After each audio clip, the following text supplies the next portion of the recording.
remember when flagship killers were a thing, thanks to the OG Pocophone F1. Although Xiaomi never really followed up a true successor, it did announce the Redmi K20 Pro, aka Mi 90 Pro for the global market, still with the flagship-like specs at a mid-range price. But as phones improve every year, it gets harder and harder to offer the same flagship features while keeping the price tag the same if not a little higher. And with the current flagship phones regularly hitting the $1,000 mark, manufacturers are forced to release expensive mid-range phones such as the OnePlus Nord, just to fill in the lower-end segment. Because of that, we seemingly forgot about the real flagship killers, such as the Xiaomi Mi 10T 5G.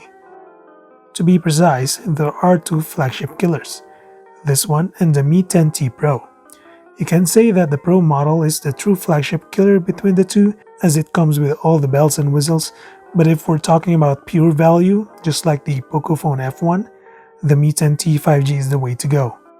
So if we're to backtrack a little bit, the Mi 10T is actually replacing the Mi 9T, which was a mid-range phone. Comparing the two of them, we're basically looking at a huge upgrade in performance, design, and somewhat in display quality. More on that later. But with the design, the Mi 10T now has a bigger and thicker footprint. It's no longer the unapologetic red and blue finish that craves attention, but instead it's now more matured and looks more than its price tag. Personally speaking, I think it's a massive step up in the right direction. With most manufacturers shifting towards polycarbonate material just to keep the price of the device manageable, the Mi 10T is actually using glass with a metal frame. Although this lunar silver finish looks great and feels great in the hand, thanks to that soft reflective surface which Xiaomi likes to call ceramic-like shin, it's actually the metal on the side that really surprised me. The aluminum frame has this stainless steel shine on it, which really reminds me of the new and older iPhones with stainless steel frames. It further accentuates the maturity of the Mi 10T's design, making you feel as if you own a $1,000 phone. You'll also notice that there's no port for headphones here, except for the USB-C, so you do have the option to use the 3.5mm adapter included in the box. Other than that, there's also the dual SIM tray on the bottom, a speaker and another speaker near the earpiece that provides that stereo experience. The fingerprint scanner is now embedded in the power button on the side, just right below the thin but clicky volume rocker. And the reason for that is the switch from AMOLED to IPS LCD. Xiaomi even defended this move, saying that it's better to use a great quality IPS LCD instead of a middling AMOLED. And so far, I think this LCD is really great. Obviously, you still don't get an infinite contrast ratio, but I noticed that the color calibration looks a lot like AMOLED. It's punchy, deep, and accurate as well. But the real kicker here is that 144Hz adaptive refresh rate. The Mi 10T has one of the fastest displays out there, sitting alongside Asus ROG 3 and other gaming phones. With that kind of refresh rate, every interaction is smooth and fluid. Fortunately, Xiaomi made the refresh rate smart and adaptive, so what that means is that the display goes as low as 50Hz or 48 frames per second when watching a video, and then going back up to 144Hz when scrolling or playing a game that supports it. It's basically an effort to keep you from taxing the 5000 mAh battery. You can charge it via the 33 watts inbox fast charger.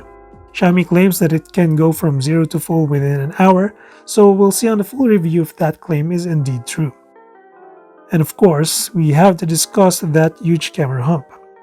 At this point, I've gotten used to huge camera humps, no thanks to the Poco X3 NFC. I did a review on it, so feel free to visit the link above.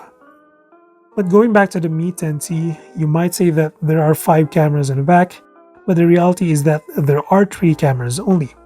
The 64-megapixel Sony IMX682 sensor with f1.89 aperture, a 13-megapixel 123-degree f2.4 ultrawide, and a 5-megapixel f2.4 macro.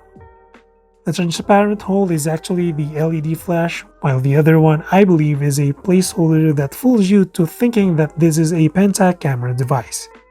Now, thanks to the Snapdragon 865 chipset inside, the camera is capable of recording at 8K at 30 FPS and 24 FPS.